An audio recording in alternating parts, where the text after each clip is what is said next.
Hello everyone, I'm back again, and now today I'll be previewing rather, the World Cup 2023 squads for the Cricket World Cup that's about to go down next week. Next week Thursday, I believe, is the first match in India. So let's just get right into it with the 10 teams and just previewing the squads, how they look like. So let's go. The first squad we'll start off with is let's just start off with India, the hosts. So we'll say, overall, I think it's a really good side. Really good side. I have all the squads basically pulled up here as well, and I think personally everyone is starting to come into form now. You have the Asia Cup, everyone started coming to form. KL Rahul first match and scored 100. They just had a series of two matches right now, ODIs against Australia. They did really well there. They have everyone starting to come into form there. Shreyas Iyer scored 100. KL Rahul did really well, and Ashwin as well, who's replacing the injured Akshar Patel. Ravichandran Ashwin also did really well, picked up a few wickets. He was doing really well in those, so maybe he could, I think, come back into the side. So overall, it's looking like a really good side, really balanced side as well. With Hardik Pandya, Ravindra Jadeja. Obviously, Bumrah is coming back in after an injury, and he's doing amazingly well as well. And you have Mohammad Siraj, who's picked up 6 wickets. So just everything's looking really good right now in their batting and in bowling as well right now. Everyone, and obviously the main one, Shubman Gill, he's right now having the best year out of anyone right now. So overall, one of the favourites, easily India. I'm really liking their squad. If you just the depth and everything that they have, and everyone's in scintillating form as well, you can't ask for much more than that. So good squad there. Next I'll talk about is Afghanistan. I think they have a solid squad as well, I think, and the thing with them is Hashmatullah Shahidi is the captain, and you have Gurbaz, Ibrahim Zadran, Najibullah Zadran as well. Muhammad Nabi did really well in Asia Cup. I think the one innings he had, I think he was just hitting sixes all over the place. Again, I think it was the Bangladesh game, if I'm not mistaken, or it was either Bangladesh or the Sri Lanka game, Afghanistan, where they lost it because of, I think, issues with the DRS method, DLS method rather. But yeah, so in terms of, because it's India, there'll be mainly spinning tracks as well, and these people, pretty much everyone apart from Pakistan, have played in India in IPL, with the exception, I guess, of Netherlands as well. But they've played in the IPL, most of these teams. So Rashid Khan, Nabi, and Mujibur Rahman will be the most crucial here. So because they are really good spinners, and they are the main crux of that Afghanistan bowling lineup. So the batting also is looking good. Just like I said, I've mentioned many names like Gurbaz. So overall, I think Afghanistan, don't sleep on them, because they could get a few results here and there as well. Um, Next one I will talk about is the mighty Australia, and overall they're looking solid as well. It's just the main thing with Australia right now is their injury concerns, and you look at Travis Head. He was going to open with David Warner. He's injured a little bit. He's going to miss the first half of the tournament, I think. Mitchell Stark is coming back from an injury. Glenn Maxwell is coming back from an injury. So we don't know how good they will be in form. So right now, on paper, just the names look good, but it's because of the injuries. It looks a bit shaky, this Australian side. But we all know, at the end of the day, you cannot count out Australia. They're the Brazil of this World Cup. Brazil do well in football. Australia have won the most in the Cricket World Cup. So, you can never count them out. Number three, the fourth team I'm gonna talk about is England. I believe they are one of the favorites as well, if not the favorites. They have, in my opinion, I've written down here the lethal side. They have just a good all-rounder team, good all-round, well-balanced team. One of the most well-balanced teams. I think Ben Stokes returns from his ODI retirement. We all know what Ben Stokes can do. He is going to be an MVP of literally every tournament he performs in. It's a well-balanced side. If I'm looking at it now, but Joss Butler is the captain, his first ever captaincy in ODI. Let's see how he does there.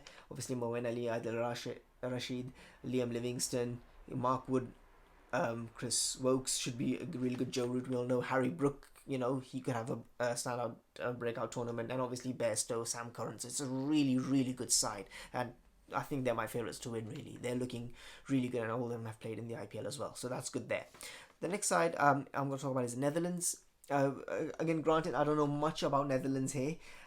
If you look at some of them, Rulf van der Merwe is there, who's very experienced. He was in the South African side as well, and now I think because he had a Dutch passport as well, citizenship, he joined Netherlands, and he's a good all round player.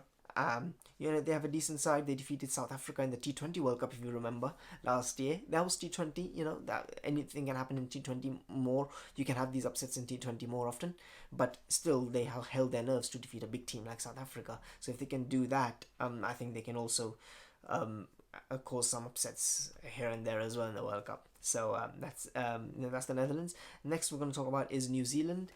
Here we're going to talk about Kane Williamson, who returns from an injury he suffered from the first match of the Gujarat Titans' campaign in the IPL this year.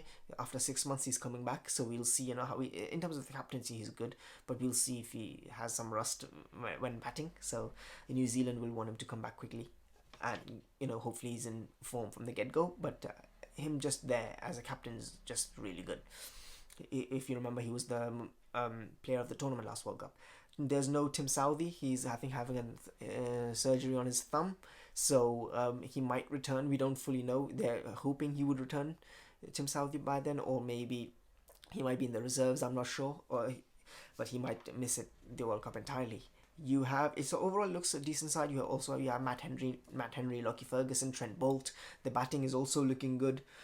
Devon Conway, Tom Latham, Daryl Mitchell, Jimmy Neesham is a good all rounder. So overall, it looks like a decent side, but at the end of the day, just by looking at him, you might not see many like world class players sometimes compared to other teams, but they always end up in the semi-finals, finals of the tournaments, ICC tournaments. They always show up for the tournaments, so you have to give them that credit there. And really, I think at this point they are due for a World Cup win, their very first ever. So let's see if they manage to do it. Next, we're going to talk about is South Africa. If you look at them, when I see South Africa, I'm looking at their batting. Sorry, their batting is looking like one of the best in my opinion. Quinton de Kock is very good.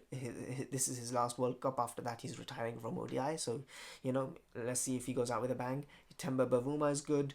The captain of the side, and in terms of the middle order, that's looking the best out of any middle order, I think. Rassie van der Dusen, David Miller, Aiden Markram, and Heinrich Klaassen. All these four are in really good form, as we saw in the Australia series. So the middle order looks power packed, looks really good. And then the bowling, however, looks a bit weak, just a bit weak, because you have Rabada. You also have Lungi Ngidi as well. I think he's also in the side. Yep, and but a major problem they have is that no Enrique Nokia. He's missing from the whole World Cup due to an injury. So just because of that, this might hamper them just a little bit, because you do need good bowling to win tournaments as well. That's what they say. Bowlers win you tournaments, batsmen win you games. So we'll see if Nokia impacts them or not. But people are saying South Africa could make the semi-finals here, because but we'll see what happens with that right now, because most of the times they have disappointed in recent ICC tournaments, South Africa, but they have the side to do it. So let's see if they do. And I'm going to talk about Bangladesh and Sri Lanka next. They've just announced their squad. I think today. I'm recording this on 26th September, and I do believe this will be coming out on the channel 27th September. I'll try to post it tomorrow. Bangladesh and Sri Lanka, you have no Tamim Iqbal for Bangladesh. His and due to, I think, an injury concern, the chief selector was saying, for Bangladesh, and this could be the last World Cup for Mahmudullah, Shakib Al Hassan, Mushfiqur Rahim, and Tamim Iqbal. So all of these four, the mainstays of Bangladesh cricket, might not be there next World Cup. So that should be interesting how Bangladesh goes from there, because they are legitimately superstars in Bangladesh. So again, at the end of the day, I'm sure when superstars leave, more superstars get created. So I'm sure Bangladesh will have to, go through a transition process. I'm sure they will. Sri Lanka next, you have Dasun Shanaka as the captain, and there were some talks of him missing out maybe, but as a captain, dropping the captaincy, but he's keeping it for this World Cup. The main things are no Hasaranga, no Chamira. So both of them have injury concerns. They could be in the reserves if they get better, but I think they might be missing for the whole World Cup. That's a huge blow for Sri Lanka, because both of them are really good, Hasaranga and Chamira. It's their best players, I think. And The good news though for them is Mahesh Tikshana, who got injured in the Asia Cup. He looks to be in the squad, so he looks to be okay. Hopefully, for their sake, hopefully he does, perform, and hopefully he doesn't get injured. Hopefully he's okay. So overall, so Sri Lanka in the Asia Cup, as we saw, they're looking like a decent side. You have Asalanka, Kusal Mendes. You have some new batsmen coming through as well, like Samara Vikrama. So overall, you have a great all-rounder, I think, and a spinner as well, Dunith Velalage. He's doing really well as well. Good name, but even better cricketer. So Sri Lanka also, again, there's some teams right now might not be as big, but you can't sleep on them because every team has the chance to beat another big team, so that can happen. And finally, I'm going to end this video by talking about Pakistan. And the major news from them is that there is no Naseem Shah. He's going to have shoulder surgery, I think, so he's missing. That's a huge blow for Pakistan. But, at the end of the day, that's just part and parcel of the game. So huge blow for them that he will be missed. And instead of him, Hassan Ali returns. Because I think Ehsanullah and Mohammad Hasnain were also injured. But Hassan Ali returns. In my opinion, they're a bit too dependent on Rizwan and Babar.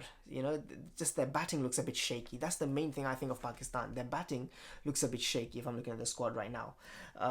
So hopefully Shadab in the middle overs, they take wickets, hopefully. Shadab and Nawaz, that's just the main thing. And obviously Shaheen Afridi, Haris Rafa there. So overall, it looks a decent side, but I just think it looks a bit shaky in my opinion in terms of the batting.